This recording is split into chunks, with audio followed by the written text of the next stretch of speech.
خۆشەویستانی کورسات دیون سڵاوتان لێبێ بە خۆشحاڵیەوە لەگەڵ هاوکارانم ئەم شەو بەرنامەی ڕەهەنتان پێشکەشەکەین. ماوەیەکە پرسی لامەرکەزی بۆتە پرسێکی گرنگی شەقامی هەرێمی کوردستان. هاوڵاتیان لەسەر جەم پارێزگاکانی هەرێمی کوردستان و شار و شارۆچکەکان بە گرنگیەوە لە پرۆژەی لامەرکەزی دەڕوانن بۆ ئەوەی بتواندرێت ببێتە دەواازە و دەریچەیەک بۆ خزمەتکردنی زیاتری خەڵکی کوردستان.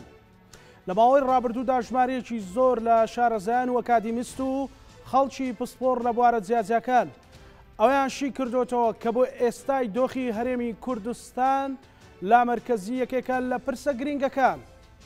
لە کارنامەی کابینەی نوێی حکوومەتی هەرێمی کوردستانیش بامان شێوە لامەرکەزی یەکێکە لە بەرنامەکان کە لە چوارچێوەی کارنامەکەدا. ئێستا هاوڵاتیانی هەرێمی کوردستان لە زاخۆ تاکو گەرمیان داوا ئەکەن کە پرسی لامەرکەزی وەکۆی لە کارنامەی کابینەی نوێی حکوومەتی هەرێمی کوردستاندا هەیە جێبەجێ بکرێت یاخود پرسی لامەرکەزی بچێتە هەموو ڕەهەندەکانی جێبەجێ بکرێن چ لە بواری دارایی و کارگێڕی و تەنانەت یاساییشەوە. ئەم شەو ئێمە لە بەرنامەی ڕەهەندا پرسیار دەربارەی پرسی لامەرکەزی و گرنگی لامەرکەزی و نەبوونی سیستەمی لامەرکەزی لە ئێستای بەڕێوەبردننی حکوومەتی هەرێمی کوردستان و حکومڕانی هەرێمی کوردستاندا تاوتوێ دەکەین و بۆچوونی ژمارەیەک هاوڵاتی لە پارێزگاکانی هەولێر و دهۆک وەردەگرین. ئاخۆ بۆچوونی خەڵک لەسەر پرسی لامەرکەزیە چییە؟ چەند گرنگە بۆ خزمەتکردنی هاوڵاتیان؟ بەرنامەی ئەم شەوی ڕەهەند توێڕای بۆچوونی ژمارەیەک هاوڵاتی پارێزگاکانی هەولێر و دهۆک بە میوانداری هەریەک لە بەڕێزان لە شاری هەولێرەوە مامۆستا نەوزاد هەمەوەندی مامۆستای زانکۆ و پسپۆڕ یابووری لەگەڵمانە بێ بە سوپاسەوە. بڕیارەکەمێکی تر بەڕێز سەباح باپیری سەرۆکی فراکسیۆنی یەکگرتووی ئیسلامی کوردستان لە ئەنجومەنی پارێزگای دهۆک لەگەڵمان بێت. سەرەتا لەگەڵ مامۆستا نەوزاد گفتوگۆی لامەرکەزیەتەکەین. مامۆستا چەند گرنگە بۆ ئێستای هەرێمی کوردستان سیستەمی لامەرکەزی جێبەجێ بکرێت؟ سلااو لە ئێوە و سلااو لە بینەرانی کورساتی خۆشەویست، هیوادارم تەندروست باش بن. ئەگەر پێناسەیەک بۆ لامەرکەزیەت بکەین بریتە لە دابەشکردن و دابەزاندنی دەسەڵاتە کارگێڕی و دارایی و یاسایی و تەکنیکیەکان لە نێوان حکوومەتە خۆجەیەکان و دامەزراوەکانی سەر بە حکوومەتی هەرێمی کوردستان. ئەم بابەتەش و ئەم بڕگەیە لە بڕگەی سێی مادەی هەشت یاسای ئەنجومەنی وەزیران لە ژمارە 3 ساڵی 1992 هەموار کراوە. جارێکی تر لە ساڵی 2009 ئەم بابەتە وروژاوەتەوە ئاماژەی پێکراوە. پرسی لامەرکەزیەت من پێم خۆشە واشی بکەینەوە کە ئەو دابەشکردنی دەسەڵات و شۆڕکردنەوەی ئەم دەسەڵاتانەی کە لە دەسەڵاتی باڵادا هەن بۆ یەکە ئیداریەکان بۆی بتوانن لە کەم و کوڕیەکانی خۆیان یا لە داهات و خەرجەکانی خۆیان هاوسەنجیەک لە نێوان داهات و خەرجەکانی خۆیان دیاری بکەن و کێشە هەنووکەیی و ناوخۆیی و گەرمەکانی خۆیان بکەنە ئەولەویاتی کارەکانی ئەم پارێزگایان ئەو ستافێک کە حکوومەتی خۆجەیی پێدەگوترێ بتوانن چارەسەری گونجاو و چارەسەری خێرا و ڕاستەوخۆ بۆ کێشەکانی ئەم پارێزگایە دروست بکەن. ئێمە بڵێن و نەوەی ئێستا دوو ئاراستە لە نێوان لە هەرێمی کوردستاندا هەن کە لایەنێکیان لە مەرکەزیەت بە شێوازێکی جیاکاری یا جیابوونەوە لە هەرێمی کوردستان یا ئیتیفاقاتی ئیقلیمی و نێودەوڵەتی بتوانی بکە لەگەر پارێزگایەکی تر یا لەگەر حکوومەتی مەرکەزی. من تەسەوڕ ناکەم ئەم بۆ چوونە ڕاست بێ لە بەروەی داواکردنی لامەرکەزی خۆی لە خۆیدا داوایەکی یاساییە کە لە ساڵی 1992 هەموار کراوەتەوە و بە پێی یاسا دەبێ ئەم پارێزگایە بە شێوەیەکی ڕسمی و فەرمی داوا لە ئەنجومەنی وەزیرانی هەرێمی کوردستان بکە کە قبولی ئەم لامەرکەزیەتە بکات، چونکە خۆی لە خۆدا پێدانی ئەم مۆڵەتە یا ڕێگە پێدانی ئەم مۆڵەتە لەلایەن ئەنجومەنی وەزیرانەوە خۆی لە خۆیدا وێنایەک نیشان دەکا کە بریتی نییە لە دابڕان لە کیانی هەرێمی کوردستان و بریتی نییە لە دابڕان لە سوڵتە و دەسەڵاتەکانی ئەنجومەری وەزیرانی حکوومەتی هەرێمی کوردستان ئەو دابەزاندنی دەسەڵات و شۆڕکردنەوەی دەسەڵات بەسەر حکوومەتە خۆجێیەکان و پارێزگاکان پێویستی بە چاودێریەکی یا ڕەقیبێکی زۆر تۆکمەی ڕاستەوخۆی هەیە کە لەلایەن حکوومەتی ئەنجومەنی وەزیرانەوە و لەلایەن دەستەی دەستپاچی و نەزاها کە ئایا ئەم کارانەی کە لەم پارێزگانە بەڕێوە دەچن تا چەند دروستن و تا چەند دوورن لە گەندەڵیەوە و تا چەند دەسەڵاتەکانی خۆیان لە بەرژەوەندی تاکو لە بەرژەوەندی ناوچەکەی خۆیاندا بەکاردێنن ئەنجومەنی وەزیران یا یەکە ئیداریەکان کە ڕەقیبی ڕاستەوخۆن بەسەر ئەو بڕیا ئەو دەسەڵاتی کە لا مەرکەزیەت دەیگرێتە ئەستۆ یا دەیگرێتە دەست دەتوانن سەیتەرە و یا چاودێریەکی باشی ئەم دەسەڵاتە خۆجێیانە بن بۆی بەلاڕێیدانە بن یا نەتوانن مەسەلەن کارێک بکەن لە بەرژەوەندی حکوومەتی هەرێمی کوردستانیان نەبێ یان لە دژی داواکاری خەڵکی کوردستان نەبێ یان دژی کیانی هەرێمی کوردستان بێت. بەڵێ بەڵام کاک مامۆستا نەوزاد یعنی چەند گرینگە ئێمە تێگەیشتێکی یاساییمان بۆ پرسەکە هەبێنەوە تێگەیشتێکی سیاسی ینی بۆ ئەوەی خەڵکی کوردستان نەزانێت یاخود تێنەگەێنرێ بەوەی کە مە پرسێکی سیاسی و ململانی سیاسی بەڵکۆمە بۆ خزمەتی خەڵکی کوردستانە بۆ پرسێکی یاساییە بەڕاستی. بەڵێ منیش پێم خۆشە ینی هاوڵاتیان لایەنە سیاسیەکان چونکە تەرحی لایەنێکی مەسەلەن لایەنی ئەلفە لایەنی با دژی بوەستێتەوە بالایەنی باش مەسەلەن پاڵپشت بێ لە بەرەو پێرسوونی ئەو هەنگاوە و لایەنی ئەلف دەتوانێت بە هەماهەنگی لەگەر لایەنەکانی تر بتوانن بگەنە خاڵێکی ناوەڕاست یا خاڵێکی هاوبەش کە هەردوو لا متتەفق بن لەسەری چونکە من لە وتەکانم باسم کرد لا مەرکەزیەت واتە ئەو مانایە نادا کە جیابوونەوەی پارێزگایەکە لە حکوومەتی هەرێمی کوردستان چونکە ئێمە بڵێن و نەڵێن ئێستا بارێکی ئابووری زۆر خراپ لەسەر هەرێمی کوردستانە بە عێراقیشەوە ئێمە دەتوانین چارەسەری کێشە دارایی و یاسایی و تەکنیکی و کارژێریەکان زیاتر لە خودی پارێزگاکان چارەسەر بکرێت بۆ نمونە ئەگەر وەزارەتێک دەسەڵاتی ناکرێت دەسەڵاتە هەموو دەسەڵاتەکانی بدات بەڕێوەبەرایەتێک یان بە لقێک لە بەڕێوەبەرایەتەکان تەنها چەند بەشێک لە دەسەڵاتەکانی خۆی یا دەسەڵاتی وەزارەتەکەی دەدا بە دەوائیرێک ئەو کارەکانی خۆی یا کەم و کوڕیەکانی یا داهات و خەرجیەکانی دەتوانی هاوسەنگ بکە ئەمەش ڕۆتین کەم دەکاتەوە تەسەوڕ دەکەم و زیاتر بار و گوزەرانی خەڵک لە ڕاهیکردنی مامەلەکانیان کەمتر کاتی دەوێ و کەمتر هاتوچۆی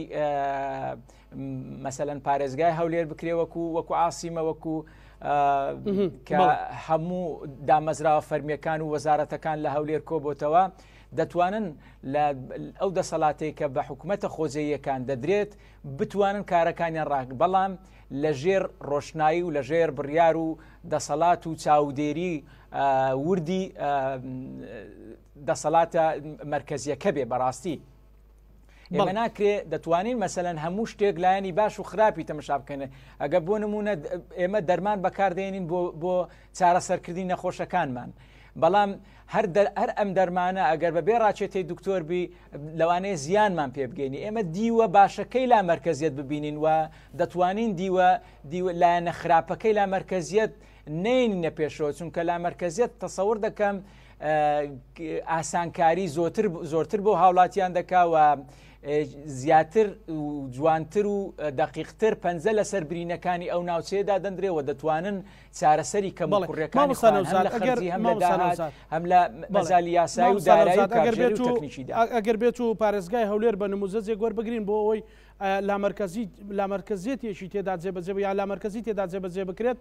سوودەکانی بۆ خەڵکی هەولێر بۆ قەزا و ناحیەکان بۆ گوند و شار و شارۆچکەکان چی ئەبێت مەسەلەن لە ڕوانگەی بەڕێستانەوەکو ئەکادیمیەک؟ بەڵێ پێم وایە هەولێر لەگەر پارێزگای سلێمانی لەگەر پارێزگای دهۆک تۆزێک جیاکاری دەبێت لەبەر ئەوەی بڵێن و نەڵێن هەولێر لە عاسیمەیە و هەموو دامەزراوە فەرمیە حکوومەکان وەزارەتەکان لە ناو چەقی هەولێرە ئەوەندەی ڕۆتین بۆ کەسێکی پارێزگای دهۆک و سلێمانی و پارێزگای هەڵەبجە و گەرمیان و منتیقە دوورە دەستەکانی ناو سنووری هەولێر دەکرێت ئەوەندە بۆ ناوچەی هەولێر و قەزا و ناحیە و گوندەکانی هەولێر کەمترە بەڕاستی زیاتر سوودمەندبوون بەو پارێزگانە دەدێت کە دوورن لە هەولێر بەڵام ئەویش ئاسانکاریەکی زیاتر بە هاوڵاتیان دەبەخشێت بەڵام لە بەرڕۆشنایی لەژێر چاودێری و لەژێر ڕقابی ئەنجومەنی وەزیران و وەزارەتە فەرمیەکانی کە حکوومەتی هەرێمی کوردستان سەرپەرشتی دەکات و پێدانی ئەم دەسەڵاتە بۆ حکوومەتە خۆجێیەکان بە شێوە یاسایی دەکرێت خۆ حکوومەتی هەرێمی کوردستان ئەنجومەنی وەزیران کە بە بڕیار ئەم دەسەڵاتەیدا بە پارێزگاکان یا بە حکوومەتە خۆجێیەکان کە ئەو کاتە بینی یا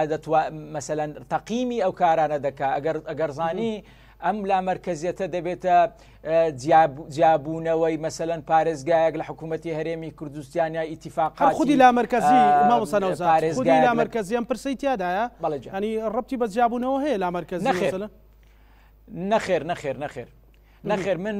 بە وردی پرۆژە یاساکەی لامەرکزیەتم خوێندۆتەوە بەڕاستی دەسەڵاتی زۆر سادە و ساکاری تێدا داواکرایە بۆ نمونە داوای ئەوەی دەکا کە دەسەڵات بدرێ بە حکوومەتە خۆجێیەکان شۆڕکردنەوەی ئەو ئەرک و بەرپرسیارەتی بیەک لە خاڵەکان خاڵی دووەم نەهێشتنی یا کەمکردنەوەی ڕۆتین و خێرا ڕاپەڕاندنی کاروباری هاوڵاتیانە دابەشکردنی داهات و خەرجیەکان بە شێوەیەکی یەکسان ینی خاڵەکان بەڕاستی ئەوانەی کە باسی لێوەکرا خاڵی جوانن و ئاسانکاری بۆ هاوڵاتیان دەکات دابەزاندن و شۆڕبوونەوەی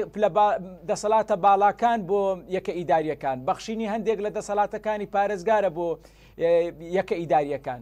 بەڕاستی ئەو پرۆژە یاسایان کە من خوێندومەتەوە یعنی داواکاری زۆر گەورە و داواکاری زۆر ئەوەی تێدا نەکراوە کە حکوومەتی هەرێمی کوردستان پێی جێبەجێ نەکرێ یا ئەوەتەیە لە دەسەڵاتی حکوومەتی هەرێمی کوردستان نەبێ یەک لەو خاڵانە بەڕاستی ینی خاڵێکی زۆر بە ئاسایی دەبینم ینی کڕینی کەلوپەل مەوجودات متەداوی لە ینی بە بڕی 5 میلیۆن دینار زیاتر نەبێ ینی ئەگەر دەسەڵاتێک بدرێت بە پارێزگایەک بە بڕی مەوجوداتی متەداوی لەیە ئەو کەلوپەلانێک کە پێویستەتی لە بڕی 5 میلیۆن زیاتر نەبێ تەسەوڕ دەکەم داوایەکی زۆر گەورە نیە ینی پێدانی مۆڵەتی بێموچە بۆ ماوەی 5 ساڵ یا هەڵوەشاندنەوەی مۆڵەتەکان یا پێدانی مۆڵەتی بە موچەی تەواو بۆ ماوەی 3 مانگ یعنی بەڕاستی ئەو داواکاریانە داواکاری زۆر سادە و ساکارن لە خاڵێکیان باسی بەکرێگرتنی مەوجوداتی متەداویلی دەکا وەک شۆفەڵ و گرێدەر و گەڵابە و ئەوانە بۆ کاتی پێویست بۆ بەڕێوەبردننی کاروبارەکانی ئەو شوێنێک کە حکوومەتی خۆجێی تێداوە پێدانی دەسەڵات بە ڕێژەی 15 لە کاری بەڵێندەرایەتی و ڕێنمایەکانی تایبەت بە پرۆژەکانی پەرەپێدان بەکرێگرتنی خانوو بۆ بەرژەوەندی گشتی بۆ ئەو فەرمانبەرانەی کە لە باڵان کە شوێنی نیشتە جێبوونیان لەو ناوچەیەدا نییە ئەویش بۆ ئەو کاتەی تاوەکو کارەکەی لە ئەرکە ئیداریەکەی یا لە ئەرکە حکومڕانیەکەی تەواو دەبێ ینی داواکاری زۆر سادە و ساکارن ئەوەی من بینیم لەو پرۆژە یاسایە دەقاودەق شتی مەترسیداری تێدانە بەڕاستی و من پێم وایە خاڵەکان زۆر بە ئاسانی لە ڕێگای وەزارەتی دارایی وەزارەتی چاودێری چاودێری یا مەسەلەن لەژێر فەرمانەکانی ئەنجومەنی پارێزگا و حتى خودی وەزارەتی پەرلەمانی کوردستانیش دەتوانی بەدوادا چوون بۆ ئەم خاڵانە بکە یا ئەم دەسەڵاتانە بکە تا چەند مەودای هەیە و لە مەودای خۆیان تێنەپەڕن چونکە لە کۆتاییدا ئەم داواکاریانە لە ڕێگای ئەنجومەنی وەزیران ئەو دەسەڵاتی پێدەدرێ و ناتوانی زیاتر لەو دەسەڵاتی کە پێی دراوە دەسەڵاتەکانی فراوانتر بکەوە هیچ خاڵێکم تێدا نەبینیوە بتوانێ ئیتیفاقی ژێربەژێر یا ئیتیفاقی نادەستوری ناقانونی حتا یاسایش بتوانی لەگەر حکوومەتی مرکزی یا لەگەر وڵاتێکی تر یا لەگەی ئیقلیمێکی تر بەکاری بێنی ئێمە پێم خۆشە خەڵکی ئەکادیمی پرۆژە یاسایەکە بخوێنێتەوە و بە دیوە ناشیرنەکەی سەیری نەکا و ئەگەر زانیمان ئەم لا مرکزیەتە دەبێتە هۆی ماڵوێرانی یا ئەوەتەیە دەبێتە جیاکاری پارێزگایەک دابڕانی پارێزگایەک لە حکوومەتی هەرێمی کوردستان ئێمەش تا ئێسقان بەڕاستی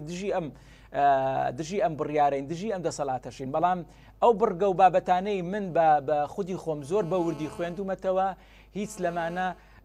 تێیدا نیە و پێم خۆشە هاوڵاتیان و لایەنی پەیوەندیداریش وەکو ئەوەی بە داواکاریەکی سیاسی وەرنەگرن بە پێی ئیتیفاقیەت لە بینی ئەحزابەکانی سیاسی ئەوانەی بەشدارن لە حکوومەتی هەرێمی کوردستانە ئەوانەی بەشداریش نین چونکە بەیانی ئەو حکوومەتە ئەو ئەحزابانەی کە بەشدار نین لەوانەیە بەیانی لەم حکوومەتە بەشدار بن لە هەڵبژاردنێکی تری داهاتوودا چەند حزبێکی تر بەشدار بێ یا چەند لایەنێکی تر بەشدار بێ لەم حکوومەتە کەواتە زۆر زەرورە و بەڕاوێش لەگەر ئەحزابەکانی تر بگەنە خاڵێکی گونجاو بۆ زیاتر یا لەوانەیە مەجالیشی تێدا هەیە ئەم لا مەرکزیەتە چەند خاڵ و بڕگەیتری لێ زیاد بکرێ و چەند خاڵ و بڕگەیتری لێ بسڕێتەوە یا تعدیل بکرێ کە بەڵێمانی هەرێمی کوردستان بگونجێت. بەڵێ مامۆستا نەوزاد ئەگەڕێمە وڵات ئێستا بەڕێز مامۆستا سەباح باپیری سەرۆکی فراکسیۆنی یەکگرتووی ئیسلامی کوردستان لە پارێزگای ئەنجومەنی پارێزگای دهۆک لە بەرنامەکەمان ئامادەیە لەو پرسیار لەو بەڕێزە ئەەکەین. مامۆستا سەرتا بە خێر بێ بۆ بەرنامەی ڕەهەند منە بێ پرسیاریەوە بکەم لا مەرکەزیەت چەند گرنگە بۆ خزمەتکردنی هاوڵاتیان لە سنووری پارێزگای دهۆک و بۆ ئەوەی بتواندرێت هەموو هاوڵاتی قەزا و ناحەکانی سنووری پارێزگای دهۆک سوودمەند ببن لە هەموو خزمەت گوزارەکان و خۆیان بەشداری ڕاستەوخۆی داڕشتنی پلانەکان بن. بنابه خدای مزون و دروان سپاس بو درفته راستی بابت مرکزی دعوت من که دریجه گلک آخفتن سرتره کردن گلک شومر رو دانو صدن سرتره کردن و بو چون جوازی تهند بابت مرکزی دیار بابت مرکزیت ابتگی هشنامه کو یک کردستان اویا کو دو صلات بدای پاریزگاه ها کو پتر اعتماد سر خوب کن بابت دهات وانا پتر بوام بتن پتر او مفاجی ورگیرن کو پتر خدمت وان بتا کردن چونکی دیاره هر پارێزگاهی که وقتی مثلا بنمون انجمن پارێزگاه دهو که وگاوی شهرزادتر و پتر زانتن مثلا پارێزگاه دهو که پتوی چه پروژه گله جا انجمن وزیران بنمون هندک پروژه دانتن احتمال ابو پارێزگاهی که پروژه گرینگتر هبن هر وسط سر آسیا قضایی دابش کردنوانا کاری گله کی گرینگه لو ما بجین اوکو بنما اوکو مبدا امگل هندی نکو افرا مرکزیت هبت الهرم کردستانی بله الگل هندیش داکو او اخفنا ونی که بحث لا مرکزی دکن راستی ما بحث لا مرکزیه ام بجین کارگیری و دارایی نه سیاسیه کو احتمال هندک بوشون بو هندجی هبن اما خالق دیجی ام بجین بابت لا مرکزیت دیار نیاسا جمعه 2009 الماده 4 و ماده 5 هر سال الاسباب موجبه دو ماهی بحث کردی که اصلا لا مرکزیت دیاسا انجمنی یعنی پارێزگای هەرێمی کوردستان دهی جهه داخل ویره دو خالت هن خاله که اوه کو جیبجی کردن و یاسای برستانی تکرنش بر گلک اگر کو امزانی خاصتا پیش 2014 و قیران دارایی و گلک اگر دی هبونه تبعیتی پارێزگا دو که یاد بیجی اوه کو راستی یاساب خو گله که لاوازه گله خالت لاوازه تدهین هکه رازوکرن تدا بیت کرم قناعت من او هیویت خلقی هم بتمام بابت لبرکزی دا کو خدمت حملات بتکرن همه یاسا دیت کردن بس وی یاسا نو که وی هی وی روازی نو که هی وی که مکورتیت نو که وی یاسا ده قناعت ما افرا مرکزیت جیب جنابتن یش همیا گرینگ تنجی کوم آماجه پکری بابت شن بجین بودجه کو دیار 2014 امریکا امل 2021 حتی اونو که انجمن پارێزگاهای بودجه نبوده کو ایش کار سرکی اوه کو بودجه بده بردست انجمن پارێزگاه پشتینگ دابش کتل سر قضا و سر ناحیه سر یت بجین کارگیری بجیم داد پرورانه جهه داخلی کو حتی اونو که نتاکید لو ما ایش وان کار سرکیه و بو اگر هنده کو احتمال لوازیه کنی که بگه گلک حولاتیت هرما کردستان گلو گازندل سر انجمن پارێزگاهت هن چنکی بیشن نشر رول خوبین نشر رول خوبین حکومت گویی اگر سرکی و بابت لوازی و کماتیت یا سایه شخصی و شخصی و جی اف بابت کوبوچی و نبود بودجه و کوکاری که سرکی انجمن نهایت جبهه کنه حتی نکه. بله بررس صباح که استا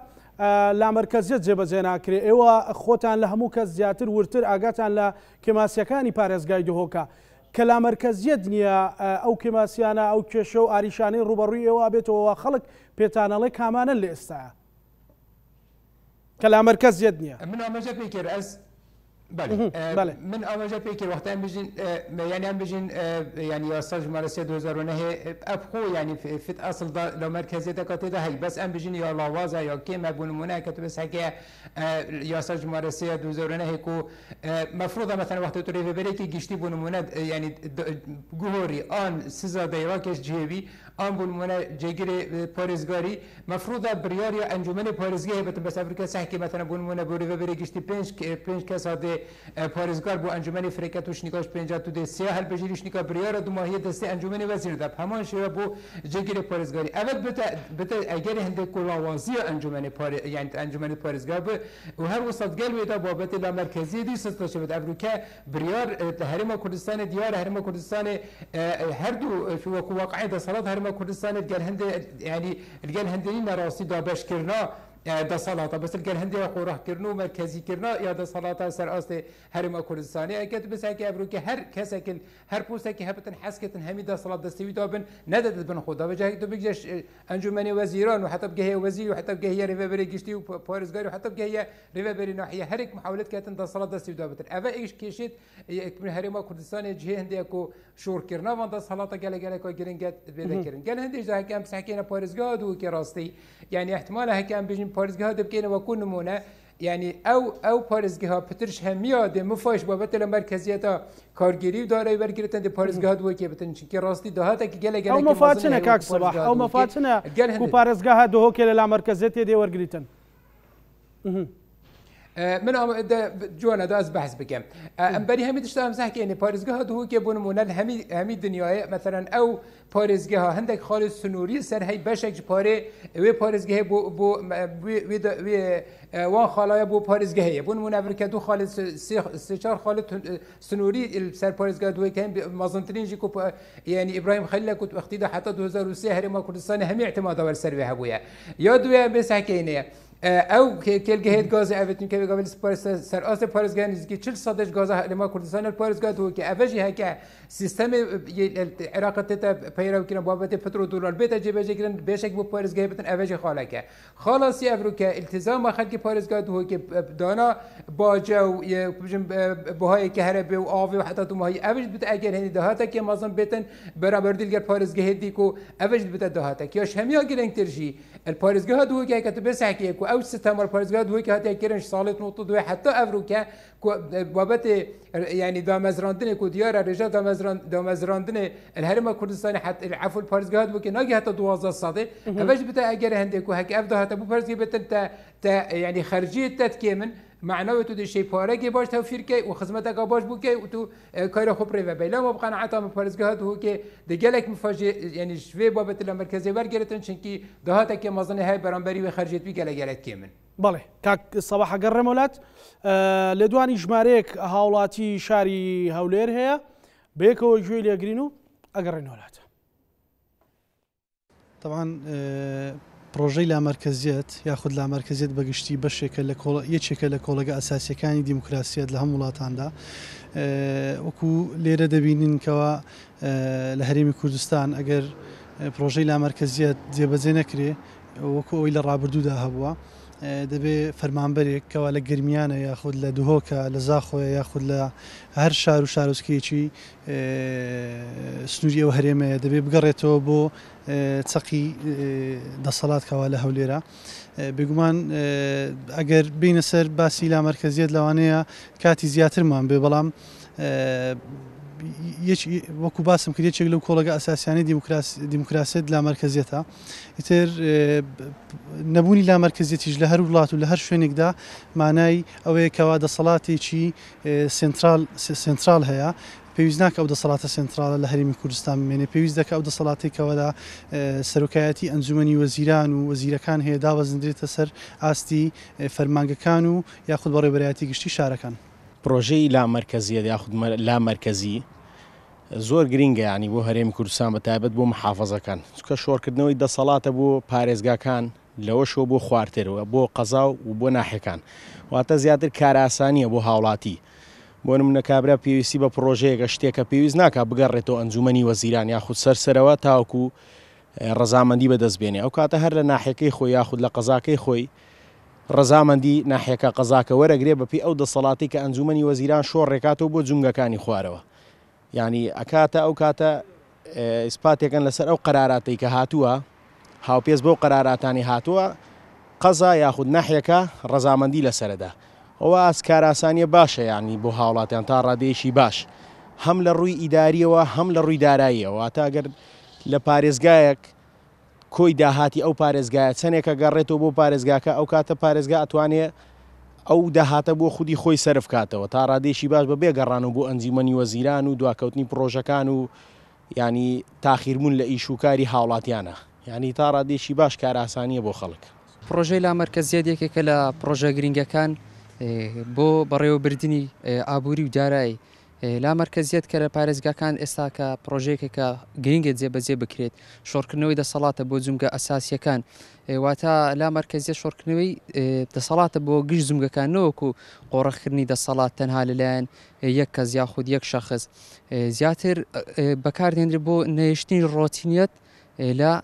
دام دەستگاکانی حکوومەت هەرێمی کوردستان. سەبارەت بە لا مەرکەزیەتی هەرێمی کوردستان بەڕای من لا مەرکەزیەت بریتە لە شۆڕبوونەوەی دەسەڵاتەکان، دەسەڵاتی ئیداری، کارژێڕی، دارایی. لا مەرکەزیەت سیستەمێکە لە وڵاتە پێشکەوتوەکانی دنیا پێڕەوەکرێ. ئێمەش وڵاتێکین کە حیزبە سیاسیەکان پامێکیان پێەیە کە ئەڵێن ئێمە دیموکراسیەت پێڕەوەکەین. دیموکراسیەت لا مەرکەزیەت بەشێکە لە دیموکراسیەت، چونکە شۆڕکردنەوەی دەسەڵاتەکانە بە شێوەیەکی ئاسۆیی و لە وڵاتانی کە لا مەرکەزیەتیان تێدا پەیڕۆ ناکرێ ئەو وڵاتانە سیستەمی دیکتاتۆریەتیان لێ بەرهەماتوە. جا من پێم وایە ئێستا یەکێتی نیشتیمانی کوردستان کە خۆی خاوەنددارێتی لا مەرکەزیەتەکە ئەوە ئەبێتە دەستکەوتێکی گەورە بۆ یەکێتی نیشتیمانی کوردستان و لە پێناوی خەڵکە. بەڕای من ئەبێ یەکێتی نیشتیمانی کوردستان سڵ نەکاتەوە لەوەی کە سزا ئەدرێ یاخود لایەنێک لەگەڵی ناکۆکە بێ، دەبێ بەجددی ئەو پەیامە بگەێنێتە جێ.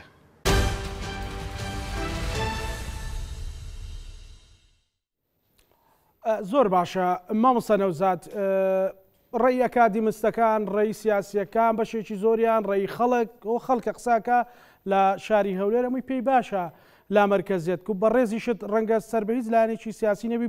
و کەسێکی ئەکادیمیت و لە چوارچەوەی مامۆستای لە چوارچەوەی زانکۆ دایت. بۆچی ئەم پرسە بە سیاسی سیر بکەین؟ بۆچی بەکو خۆی سەیری نەکەین کە خواستێکی گەورەی جەماوەریە با لایەنی ئەلەفیان باش تەڕحی کرد بێت؟ بەڵێ لە ڕاستیدا زۆر بابەت هەیە لە شێوازی ئەم لا مەرکەزیەتە بەڕاستی کە لایەنێک تەرحی بابەتێکی دەستوری یا یاسایی یا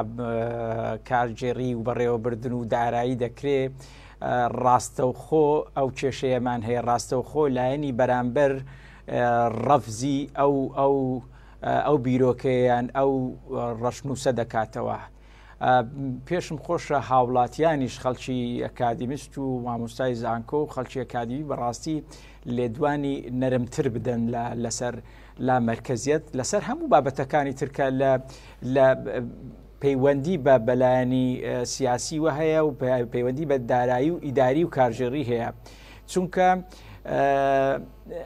پێویست دەکا بە هەردوو لایەن یا هەر سێلان و ئەو کە پێشترش باسم کرد ئەو لایەنەی کە بەشداریش نین لە حکوومەتی هەرێمی کوردستان چونکە ئەوانیش جەماوەری خۆیان هەیە و ڕێی تایبەتیان هەیە ئەگەر بە دانیشتن و گفتوگۆ و لێکتێگەیشتن بگەنە ئەو خاڵانەی کە چلایەنێکی خراپی هەیە کە بەرژەوەندیەکانی لایەنەکەی تر دەخاتە مەترسی بە ئەو خاڵانەی لێلا بدەن یا ئەو خاڵانەی کە بە قازانجی لایەنەکەی تردا ناشچێتەوە و زیان بە بەرژەوەندەکانی لایەنەکەی تر دەتوانن بگەنە خاڵێکی هاوسنگ خاڵێکی کۆک لەسەر ئەم بابەتە بەڵام ڕەتکردنەوەی یا ڕەفزکردنەوەی هەموو بیر و بۆچوونەکانی لایەنی بەرامبەر بەڕاستی کارێکی خراپە من پێم باشە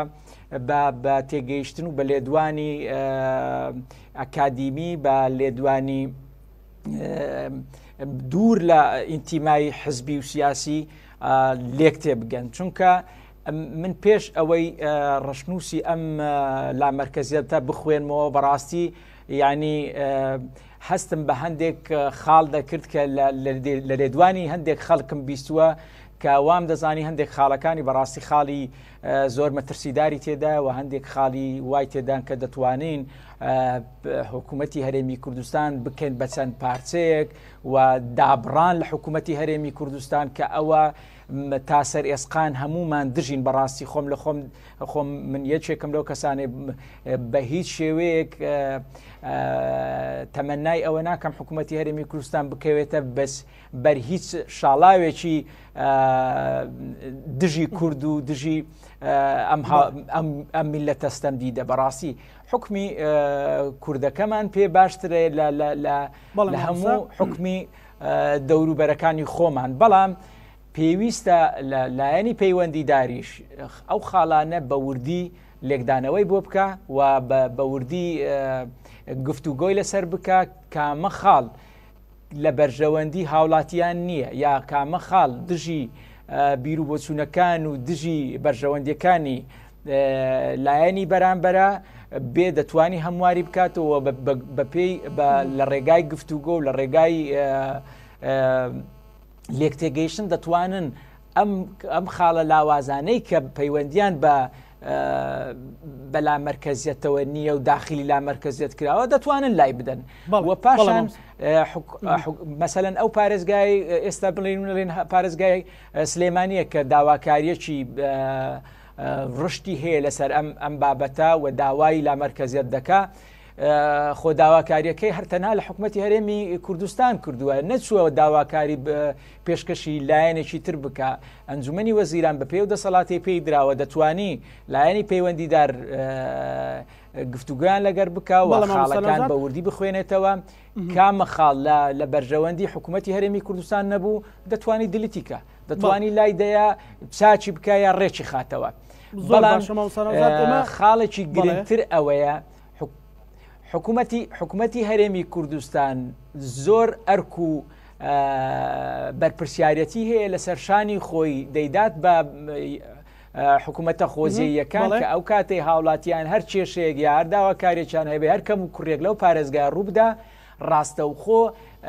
ئەم حکوومەتە خۆجێیە بەرپرسیارەوە ئەم بەرپرسیارەتە بە شێوەیەکی ڕاستەوخۆ ناڵەمانی وەزیران حکوومەتی هەرێمی کوردستان گفتوگۆی زیاتری لەسەرەکەین ببوورە بۆ چوونی ژمارەیەک هاوڵاتی پارێزگای دهۆک وەرگیراوە بەڕێز مامۆستا سەباح بابێکەوە گویان لێ بگرین و ئەگەڕێمە لای بەڕێزت پڕۆتڕاستی لە مرکزیت دەستپێکی ئۆنکو باوەری بوون هەمی وان لایەنە ئان هەمی وان جهێن جوگرافی ئەوێ دەسەڵاتی ئان کارگەریە پڕێڤەتبەن باوەری بوونە وان جهان بیت لا مرکزیت گلک جور هبن، لا مرکزی جغرافی های، لا مرکزی اداری های، کاریری، لا مرکزی سیاسی های، حتی لا مرکزی یا وظیفی های فرمانگه ایک بازنه دا. الوری مبستما وک بیجین پارزگه لا مرکزیت وارگیرن دبیت پتر شوی کارگری بخواه بگیریتن و اوه دی بیت تایبتمندیک بدن پارزگه ها کل دیف تایبتمندیت خود دیف سنور خوی جغرافی دیف دهات خود دیف شیان آن رنگ هزر کرنا یا خلق و دوروی سنور جغرافی دست حالات گرینن. هلبت هر برنامه استراتژی اشلایکت نشمانی کردستان و اتدارتن جه باوریه اجبرکو بدرجه دیروکی او برنامه و پلان استراتژی اشلایکت نشمانی کردستان و هاتین دارتن استخماراتی و چند بونکو جینو جیارا ولاتیان باشتر لبیتن افرو که اف برنامه اتدارتن کلا مرکزی پارزگاه های هلبت جبوی چندی کو جینو جیارا ولاتیان هرما کردستان خوشتر ببیتن ام داخواست کن کنک تنل پارزگاه سلیمانی برکو افرول همی پارزگاه اندین هرما کردستان هدال سراسری عراق جی اف برام به دارتن اجبرکو اف دهات اتتنا و پارزگاه داتا راده که هم بیجنده چارچو فکری بیتن پتر گندالی نوا ویداهات دانای تکرن و اف پارج بووان پارزگاهات تر خان کرن همی دیت برشواندیا ولاتین و پارزگاه دایت مزاختن راستی پروژه لا مرکزیت که پروژه که برجواندی حولاتی هرما کردستانه داخوازش سرکرداتی های کتیان شمانی کردستان بگین که بیر السلیمانی بتنه نکد بیر لوی چند بکت الحولی رو دهو که وی پروژه لا مرکزیت بیتر راگاندن دا که خلق هرما کردستانش و قیران و دارایی در باز ببتو بیتوی شایسته خو موچه خوی حیوانه بیتا برگتن راستی حتی وی حدی بس بلا ام بیر لوی چند بکن که ام عراق که داد جین و کردستان تابعی عراقی و ام خو قانع نکن که ام بیتوی دولت اکادینه آن ام بیتوی جین ام در ریفراندوم میگین و خودید انجامت ریفراندوم چند خرابون و چند انجامت نباش خلق ما باجاوی چند دا براستی بابت که دیر و درجه محس کردم گلک بادا ام ده کد بجم درجی بحث کردیم بس با اجبار کدام که ما امشیم بجین بابت لو مرکزیت هک جیب بیتن دیت برجواندی و جینو جیاره خلقی دو بیتن هر چه بیتن ده هگیم بین دمه گندالیه یا جیموه گندالیه یا جی اکو بجین مساحت گندالیه گلا بچیکتر لهتن او ده هاتیه وی پارزگه هده بو خلقی وی پارزگه خومینیتن بجا ام که شما مازن موچه دیت وقت خدا هتدان پروژه ده بتر هبن ام گشتی بجین گلک باشه هک جیب جیبتن نل دهو کبتنه نل سلیمانی بتنه بلکه العراق همیه جیب جیبتن دی گلک باش بتن كشوان مثلا ديمقراطية أفريقيا همي ولاتي أفريقيا همي دولات بحث هندتيان ديمقراطية باشترين برنامج بود ديمقراطية أفريقيا برنامج لا مركزية دوام جندالي جي أجر برنامج لا مركزية جيب بيت أفاد بيت أجركو جندالي بمبر ببيتن يا ديترجي جدابون يعني جي أمبيجين لا مركزية نجدابونش عراقي مجرد هر باجرك دي شيتن دهات خوي ریو برناوی باجری و چند دری خیتن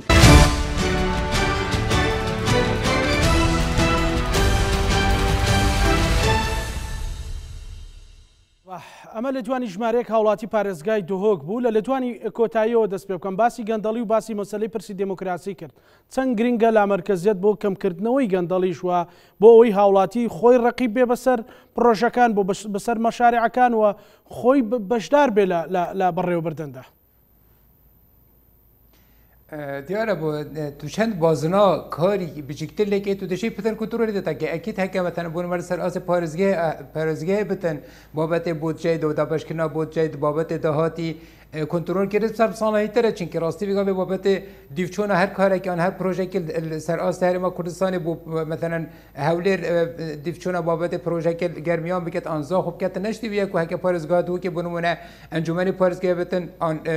بجن لایان دی آن حتی پارلمانجی بتن دیوچون بابت بکتن اما ایک خالد گرنگه اكيد بابت يعني جندلي كارتك نهبت بس راستيجي قناعة من هرما كردستان بابت جندلي جهشت آستكي لا مركزية بتني جندلي من بين رابطن چونكي راستي أفريقيا يرجع خينا بجن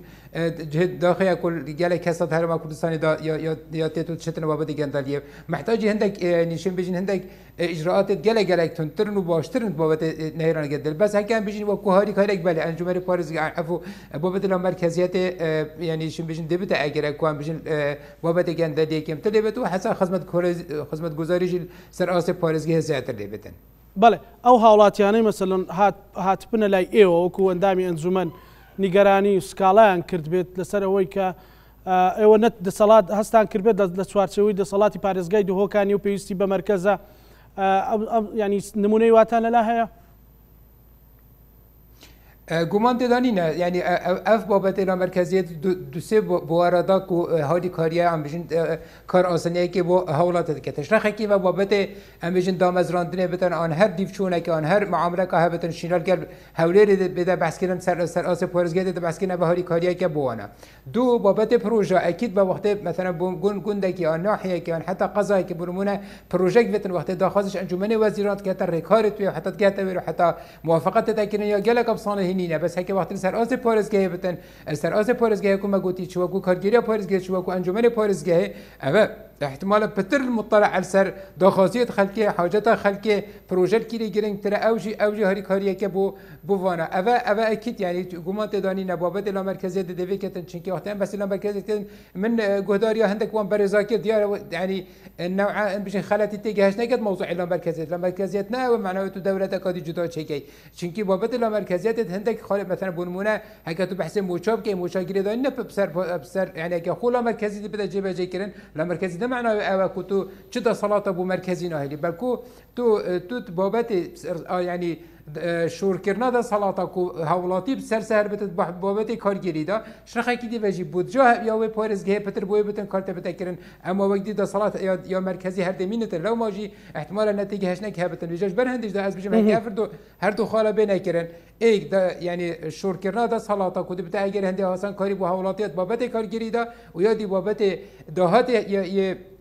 یه پارزگاه بشک شوی بو پارزگاه بتن و بشیتن سر پروژه خو اوید کو حاجت به دابش کتن شینا کو حاجت داخازش انجمن وزیران کتن پروژه که جبه کتن افریقا او دهات بو بتن بس شبیر نکن جی حتی تلا کان بجن مرکزیت بتا چسپاندنجی هر دمینتن هنده کار سرات انجمن وزیر بون مونه که دبیرکی که مثلا بون مچش زاخو حتی سلیمونی چکی اكيد سر اسه پارزگانات اكيد في سر اسه انجمن وزیرا بتن هنده بابت تین مثلا بجنیت شن بجن بابت آسایش بابت گلک بابت دی تنج در و یعنی سیاست در و اوه هنده مین سر آست مرکزی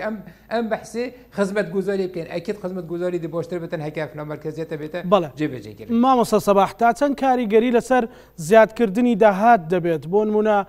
نمونە ڕەنگە لە پارێزگای دهۆک لە قەزای زاخۆ بە جۆرێک لە جۆرەکان دەستی وەبەرهێن یان مستەسمیرەکان زاخۆیەکان بزانن چۆنی بتوانن داهات زیاد بکەن مەسەلەن خەڵکی سێمێڵ خەڵکی ئاکرێ خەڵکی باتیفا بزانن چۆنی داهات زیاد دەکرێت ئەمە تا چەند کاریگەریە لەسەر زیادکردنی داهات گمان تدانین بابت زدکنا دهاتش جدو بعداوت زیاتر لیتن یا خاله یکی افریقیان بت واقعی باقین هر انسان وقتی پاره کی دتن وقتی بزانتن او پاره او پتر دی استفاده جکتن دی پتر پالدارک بوچه بتن افریقا مثلا پاره بدتن افریقا هرما کردستان که بس که پارزگاه تو که اشی مجموعه پارزگاه ایکی دانا باجا یا درآمدی باجا عقاری بابت حتی قرض بابت بهای کهرباء و آب و حتی دو ماهیه اول که بگم وقتی بدن اف پاره مثلا بونو منبشک جی یعنی دی بوی مینتن دی پروژه سرور ته فکرن اول دی بتا پالدارک پتر وی بکاتن چکه بزانتن که اف پاره او بخوم فاجنا کاتن احتمال استعداد نبتن بزانتن کسی که دی فایده که راست او جهر کرده بس اكيد هرك مش هرك خود خينته بتر حسكت الخدمات بود دفروا بيتكرن ابيك يا دو او ما جت بكي بابت استثمار جلك اف نکات جه خدا چه راستی بابت و برهنان سر است هرما کردستان ایش کشید کنی که بگوید هند اف پروژه که بگوید یه آوادان کنه هزارها کشید تا چه بون چونکه انجمن وزیران کار یعنی بجم دست ده هبویا دیر بونش جه گلک کشید تا درس بون افریقا هکل سر آس پارزگاه با اکید اف کشانه بونه چونکه چیکارگیری پارزگاه چه انجمن پارزگاه دا پتر نزیکی وان بتن گلک گازده خلکی دا زیتر گهته دا چه چهار سر کتن لو ما اوج بده اگر اکید پتر خدمت حوالاتی ده بده کرن. بله مامۆستا سەباح دوا سەرنجی بەڕێستان و داواکاری و پەیامی بەڕێستان بۆ جێبەجێکردنی لامەرکەزی بۆی بتواندرێت لە ڕێگەی لامەرکەزی و لە چوارچەوەی قوارەی هەرێمی کوردستان و حکوومەتی هەرێمی کوردستاندا خزمەتی زیاتری هاوڵاتیان بکرێت. من دمهي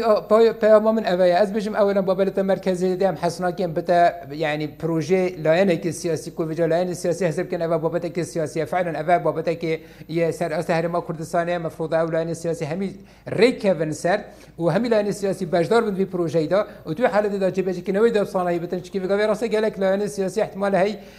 ترسك في بابتي هبتن كو هزر كادي بتاكرم كو أفانا مرمى كادي هبت في بابتي أبا خلايك خلا دوي هكا أنا هات أجيب أجيكرن أزبجم يعني أوابرين كمان ما جاب يكري يعني ياساج جمارة سيد وزارون هي بارزجيت هرما كردستاني بيت الرازما كنا كونوا كيف قابل سر أست هر سه أنجمنا لجنة ياساي بهرك بروجة كي آماده كري بشتين كي إيه موحد جي شكلي آماده كوفي قابل جل جامعة خاص شكل فيراجين خلال يعني دزجه ورا جهاندني جدي بيجمع برلمان كردستان المفروض برلمان كردستان لجنة ياساي قال لجنة ياساي هر سه أنجمنا بنت خاري دمهيك يعني شواز درسية يفعل مركز أو جاز تكوني كهولاتيت كان هيك جوران كاري وتعديلات ياساي دي بدا كيرم قناعتهم دي جل خدمه دغه بشتا كيرن چنكي اكش كيشيت كنت تحريم كردستان تهيت انجمنت بارز غادا دا صلاه تمانت كيمت بتا اگر هندك احتمال خدمتك باش نتكرن غوران كاري بتا كيرن اف كيم ترى هك ابادي نتكرن جرا قد بجمه نبدا بابتك السياسي هميل الانت السياسي سر كيفن دا سر بيجرو تو دا خدمتا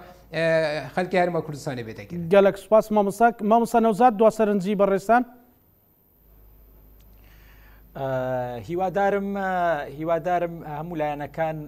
بە گفتگوویەکی ژیرانە و عەسابی بە ساردەوە ئەوانیش بیر و بۆچوونی باشتر لەو پرۆژە یاسایە کە ئێستا خراوەتە بەردەست بیر و بۆچوونەکانی خۆیان بخەنە نا ئەو پرۆژە یاسایەوە من پێم وایە لا مەرکەزیەت بابەتێکی زۆر مەترسیدار نییە چونکە گەر مەترسیدار بووە لە بڕگەی سێ مادەی هەشتی ژمارە 3 ساڵی 1992 هەموار نەدەکراوە کە هەموو خەڵکە سیاسیانەی ئێستا ماون هەموو بەشدار بوونەوە بیر و بۆچوونی ئەوانیشی تێدا هەبووەوە ڕەزامەندی هەمووانی لەسەر درراوە بەڕاستی ئەو خاڵانەیە من خوێندومەتەوە بەڕاستی خاڵی سادە و ساکارن بۆ نمونە تازەوە بیرم هاتەوە یەک لەو خاڵانە پێدانی سوپاس و پێزانینە کە زۆر خاڵێکی زۆر ئاساییە یعنی ئەگەر حکوومەتێکی خۆجێی بتوانانی سوپاس و پێزانین بدا بە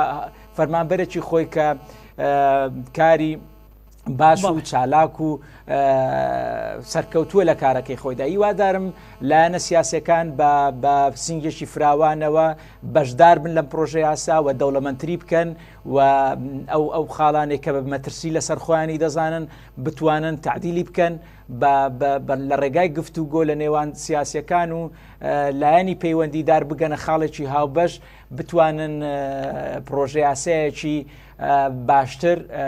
و ڕێکتر کە لە بەرژەوەندی هەموو لایەک بێ و بە زیانی هیچ لایەنێکدا نەشتێتەوە هیوادارم ئەو پەڕی ئاسانکاری بۆ هاوڵاتیان بکرێ خصوصەن و تایبەتەن ئەو فەرمانبەرانەی کە لە دەرەوەی هەرێمی کورد لە پارێزگاکانی دوورە دەستی هەوڵێ مامۆستا زۆر سپاس بۆ بەڕێز مامۆستا نەوزاد هەمەوەندی مامۆستای زانکۆ سپۆڕی واریابووری سپاس بۆ بەڕێستان کە لاولێرەوە لەگەڵمان بوونە ڕوا سپاس بۆ بەڕێز مامۆستا سەباح باپیری سەرۆکی ئەنجومەنی سەرۆکی فراکسیۆنی یەکگرتووی ئیسلامی کوردستان لە ئەنجومەنی پارێزگای دهۆک کە بەڕێزیشان لە دهۆکەوە لەگەڵمان سپاس بۆ هەردوو میوانی بەڕێزم. بینەرانی خۆشەویست لە کۆتاییدا گەیشتنەوە دەرەنجامی کە هەم هاوڵاتیان و هەم ئەکادیمیستەکان و هەم تەنانەت ئەندامانی ئەنجومەنی پارێزگاش پێیان وایە کە لامەرکەزی خواستێکی گرنگی خەڵکەوە خزمەتێکی گەورە بە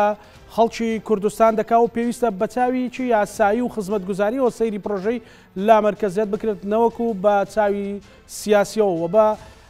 وەکۆوانی ژووتیانی وادارن کە بە زوویی لە پێناو خزمەتکردنی خەڵکو و بەشداری پێکردنی خەڵک لە بڕیار و لە چاودێریکردنیشدا جێبەجێ بکرێت. لەگەڵ هاوکارەکانم بەرنامەی ڕەهەندمان پێشکەشکردن تا بەرنامەی داهاتوو بەخواتان ئەسپێرین خواتان لەگەڵ.